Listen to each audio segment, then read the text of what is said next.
Assalamualaikum warahmatullahi wabarakatuh. Salam sejahtera untuk kita semua. Om Swastiastu, Namo Buddhaya, salam kebajikan.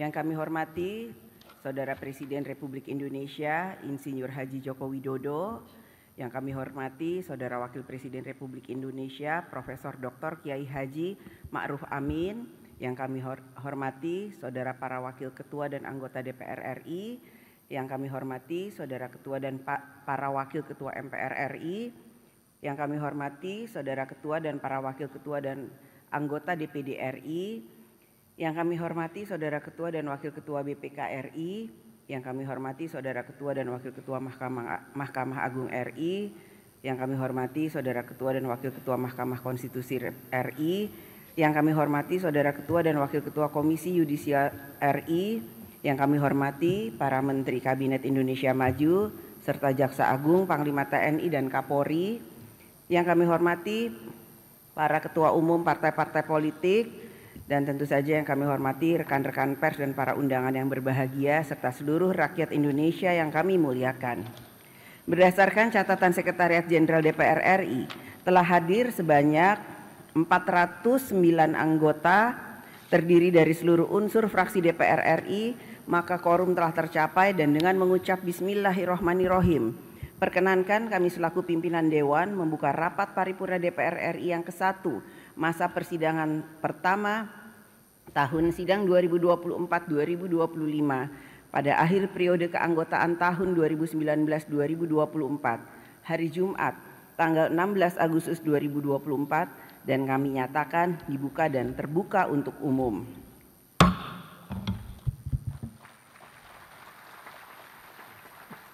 Rapat paripurna DPR RI pada siang hari ini memiliki dua agenda, yaitu pertama, pidato Ketua DPR RI dalam rangka pembukaan masa persidangan pertama tahun sidang 2024-2025. Kedua, pidato kenegaraan Presiden Republik Indonesia dalam rangka penyampaian keterangan pemerintah atas rancangan undang-undang tentang anggaran pendapatan dan belanja negara tahun anggaran 2025 beserta nota keuangan dan dokumen pendukungnya. Untuk itu, izinkan saya menyampaikan pidato pembukaan masa persidangan pertama tahun sidang 2024-2025 dari atas podium.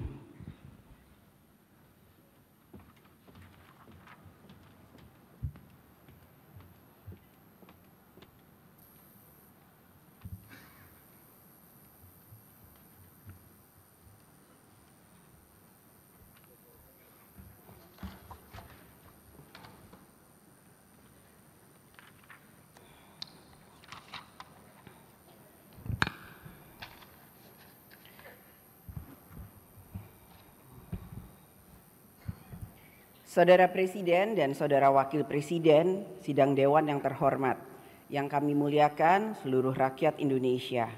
Puji syukur kehadirat Allah Subhanahu wa Ta'ala, Tuhan yang Maha Esa, atas segala rahmat dan karunia-Nya.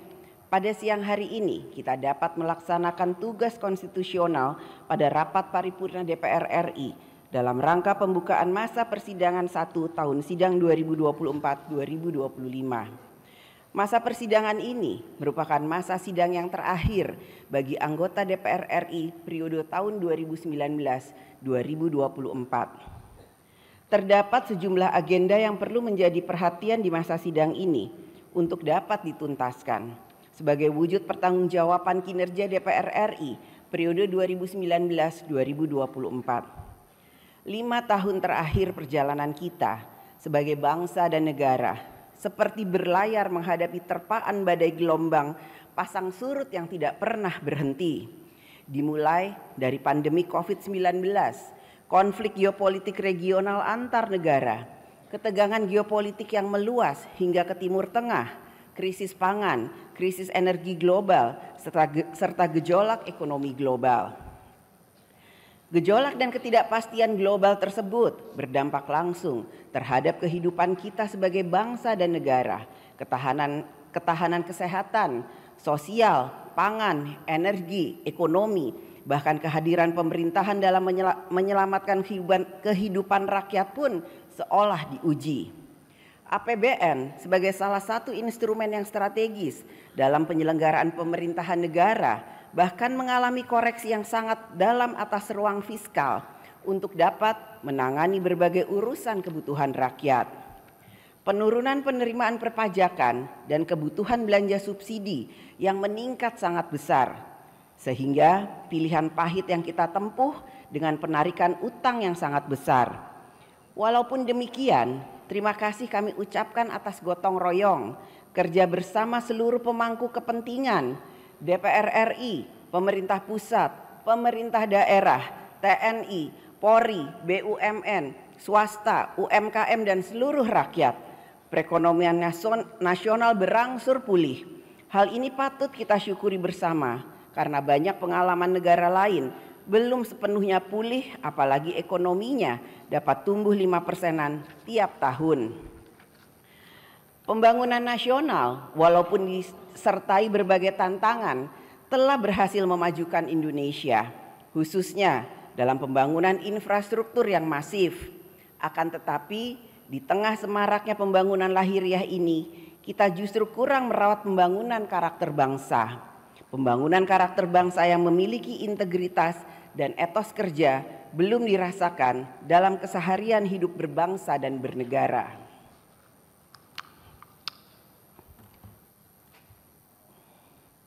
Belum dirasakan adanya perubahan cara pikir, cara kerja, dan cara hidup yang dapat mempercepat kemajuan Indonesia. Saudara Presiden dan Saudara Wakil Presiden, hadirin sidang yang terhormat. Sesuai dengan amanat konstitusi, menjadi tugas dan tanggung jawab DPR RI bersama pemerintah untuk membentuk undang-undang. Dalam memenuhi kebutuhan hukum nasional, DPR RI bersama pemerintah harus memiliki komitmen yang kuat dalam menyusun substansi undang-undang agar berisikan keberpihakan kepada rakyat, mengutamakan kepentingan nasional, menjaga persatuan dan kesatuan, serta selaras dengan Undang-Undang Dasar Negara Republik Indonesia tahun 1945. Tanpa komitmen ini, maka undang-undang dapat menjadi jalan untuk melegitimasi kekuasaan yang sewenang-wenang, menciptakan ketidakadilan sosial. Undang-undang dapat menjadi alat untuk membajak kekuasaan untuk kepentingan tertentu. Oleh karena itu, dalam memastikan bahwa suatu pembentukan undang-undang merupakan kepentingan bangsa dan negara, kepentingan-kepentingan yang lebih besar, maka dalam membentuk undang-undang harus dilakukan meaningful participation, yaitu melibatkan kalangan masyarakat yang berkepentingan dan atau terdampak atas pengaturan oleh undang-undang. DPR RI dan pemerintah harus dapat mendengarkan suara rakyat, membuka mata dan telinga atas aspirasi rakyat secara hikmat dan bijaksana, sehingga pembentukan undang-undang dapat memberikan kehidupan berbangsa dan bernegara berjalan tertib, memberikan perlindungan, memberikan jalan mencapai kesejahteraan, memberikan keadilan, menjaga sumber daya bangsa dan negara, dan lain sebagainya. Pada kesempatan ini, kami sampaikan kinerja pembentukan undang-undang periode keanggotaan DPR RI hingga saat ini, yaitu terdapat 126 undang-undang yang telah selesai dibahas DPR RI bersama dengan pemerintah. Melalui alat kelengkapan DPR RI dengan rincian sebagai berikut. Komisi 1, 8 undang-undang.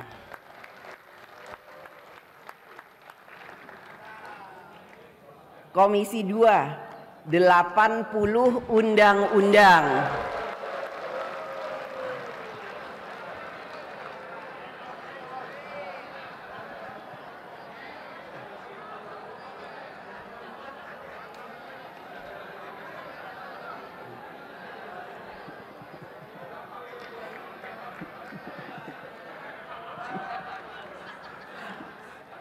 Komisi 3, 5 undang-undang. Komisi 4, 1 undang-undang. Komisi 5, 1 undang-undang. Komisi 6, 5 undang-undang. Komisi 7, 1 undang-undang. Komisi 8, 1 undang-undang. Komisi 9, 1 undang-undang. Komisi 10, 4 undang-undang. Komisi 11, 5 undang-undang. Badan Legislasi, 9 undang-undang. Badan Anggaran, 1 undang-undang. Selain Undang-Undang Anggaran Pendapatan dan Belanja Negara. Panitia Khusus DPR RI, 4 undang-undang. Pada masa persidangan ini, DPR RI bersama pemerintah dan DPD RI akan memfokuskan pada pembahasan terhadap 17 RUU yang masih berada pada tahap pembicaraan tingkat 1. Salah satu agenda pembentukan undang-undang yang sangat strategis dan saat ini sedang dalam pembicaraan tingkat 1 adalah Undang-Undang tentang Rencana Pembangunan Jangka Panjang Nasional periode tahun 2025-2045. Rencana Pembangunan Jangka Panjang Nasional periode tahun 2005-2025 diatur oleh Undang-Undang Nomor 17 Tahun 2007. Untuk periode selanjutnya akan dibentuk Undang-Undang Rencana Pembangunan Jangka Panjang Nasional tahun 2025-2045. Keberadaan undang-undang ini ke depan perlu dioptimalkan dalam memberi arah dan prioritas pembangunan nasional secara menyeluruh, terencana dan berkelanjutan. Sehingga setiap presiden, gubernur, bupati, wali kota tidak lagi memiliki ambisi visi misi pribadi masing-masing dalam membangun Indonesia. Kita secara kolektif harus memiliki politik pembangunan Indonesia yang terencana, terkoordinasi dan berkelanjutan. Perencanaan pembangunan nasional hendaknya memastikan bahwa usaha dan kerja keras kita dalam membangun Indonesia memiliki arah dan tujuan bersama. Saudara Presiden dan Wakil Presiden, hadirin sidang yang terhormat, DPR RI melalui fungsi pengawasan memastikan bahwa kinerja pemerintah dapat mensejahterakan rakyat, mempermudah urusan rakyat, membangun sarana prasarana untuk rakyat, menciptakan ketertiban, wujudkan rasa aman, dan lain sebagainya.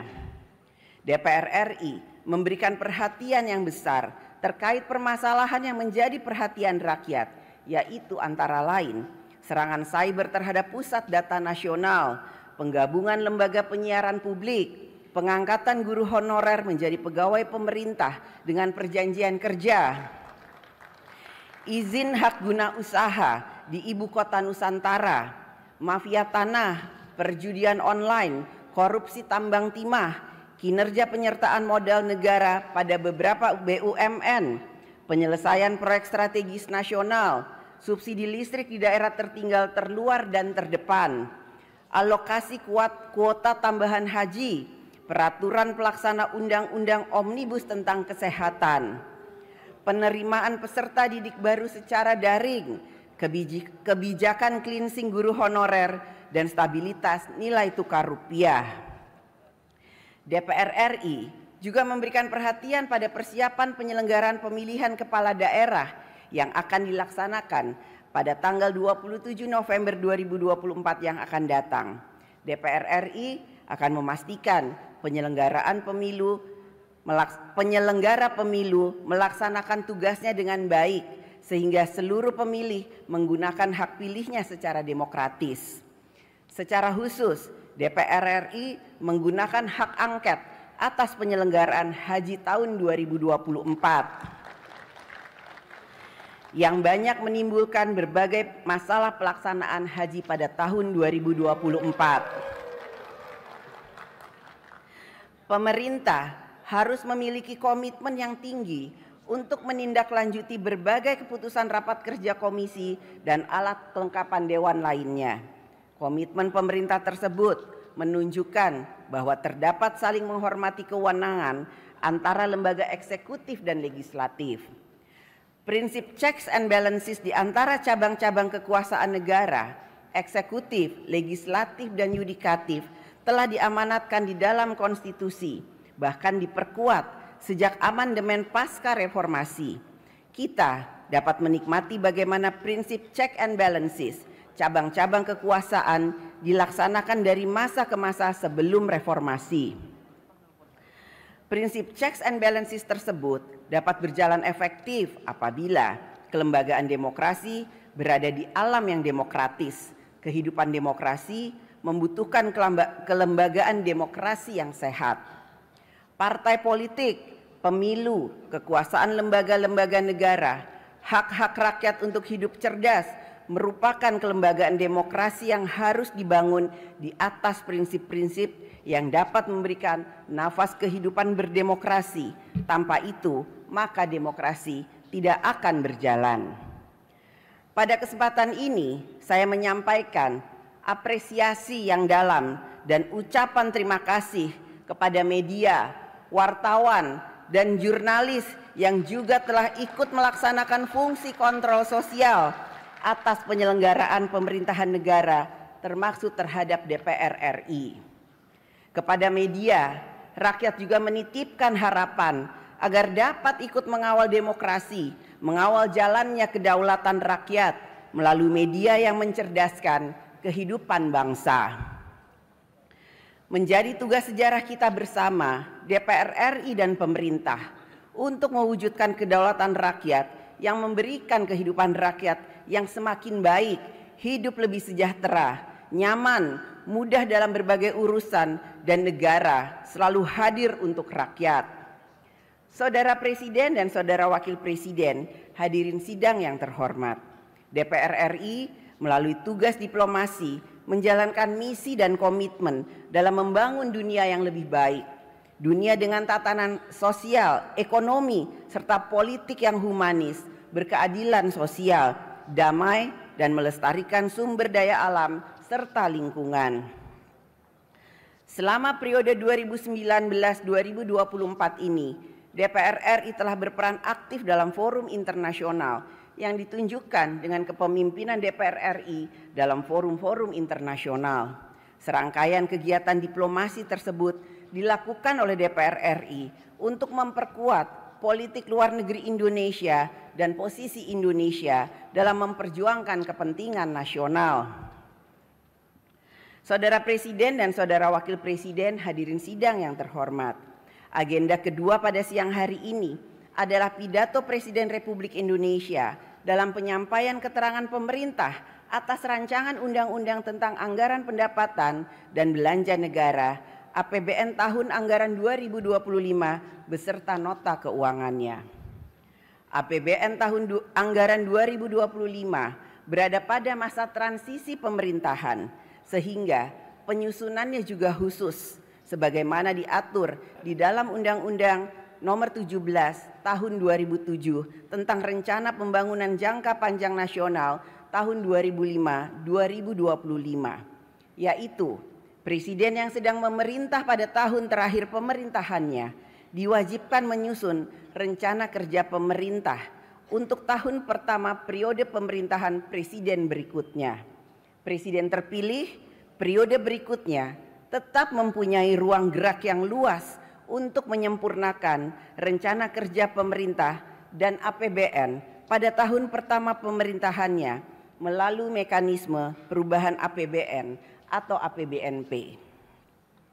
Tahun 2025 merupakan tahun pertama dari pemerintahan baru, sehingga pemerintahan baru tersebut memiliki program-program yang sudah harus dijalankan sejak tahun pertamanya. Oleh karena itu, di dalam pembahasan kerangka ekonomi makro dan pokok-pokok kebijakan fiskal APBN tahun 2025, DPR RI dan pemerintah bersepakat untuk tetap memberikan ruang yang seluas-luasnya bagi pemerintahan yang baru dalam menjalankan program kerjanya di tahun 2025. DPR RI bersama pemerintah telah melakukan pembahasan dan menyepakati kebijakan ekonomi makro, dan pokok-pokok kebijakan fiskal APBN tahun anggaran 2025 yang menjadi dasar penyusunan nota keuangan dan RUU RAPBN tahun 2025 beserta nota keuangan yang akan disampaikan oleh Saudara Presiden. Dana APBN berasal dari uang rakyat.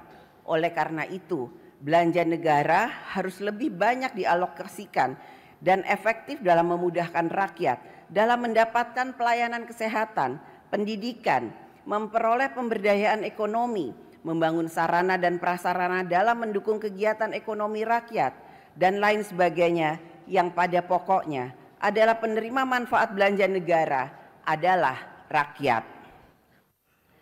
Pemerintah harus dapat memiliki indikator yang terukur dari seluruh alokasi anggaran program di setiap kementerian dan lembaga yang menunjukkan bahwa belanja negara memenuhi kriteria belanja yang berkualitas atau spending better dan bukannya hanya sekedar lebih baik belanja atau better to spending. Pemerintah harus menyelesaikan berbagai persoalan struktural agar target pertumbuhan ekonomi yang lebih besar, agar Indonesia bisa keluar dari middle income trap. Masalah struktural seperti antara lain kedaulatan pangan, energi, kesenjangan ekonomi, kemiskinan, penciptaan lapangan kerja, industri, ekonomi kerakyatan, sumber daya manusia dan lain sebagainya masih merupakan pekerjaan rumah yang harus diselesaikan. Inilah tantangan kita ke depan yang harus mendapatkan penanganan yang efektif dari aspek kebijakan program, anggaran, tata kelola, dan sumber daya manusia pemerintahan.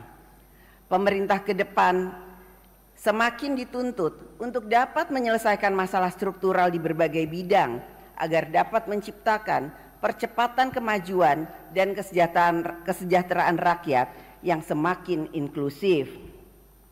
Saudara Presiden dan Saudara Wakil Presiden, hadirin sidang yang terhormat. Selama 79 tahun lamanya kita telah membangun kemajuan Indonesia untuk menciptakan dan mewujudkan cita-cita kemerdekaan. Menjadi momentum bagi kita semua untuk melakukan kritik dan otokritik atas upaya kita selama ini dalam membangun kemajuan bangsa dan negara Indonesia. Tidak masalah seberapa cepat kita berjalan, asalkan kita tidak pernah berhenti, apalagi mundur. Kita harus terus membiasakan yang benar dan bukan membenarkan yang biasa. Kita harus terus memperkuat hal-hal yang baik dan membuang hal-hal yang buruk. Dirgahayu Republik Indonesia, sekali merdeka, tetap merdeka. Merdeka! Demikian pidato pembukaan masa persidangan 1 tahun sidang 2004-2025 dengan mengucapkan Bismillahirrahmanirrahim atas nama pimpinan DPR RI. Kami mengumumkan kepada seluruh rakyat Indonesia bahwa masa persidangan 1 DPR RI tahun sidang 2024-2025 akan dimulai sejak hari ini, Jumat 16 Agustus 2024 sampai dengan hari Senin tanggal 30 September 2024. Terima kasih. Wassalamualaikum. Belum ditutup.